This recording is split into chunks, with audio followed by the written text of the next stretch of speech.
Let's go.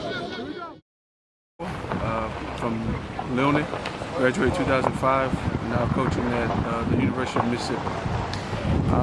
Are you here on behalf of Ole Miss? I am representing, but I'm also here to teach these young men, giving back to the community. I was born and raised in Samoa, excited and can't wait to get to it.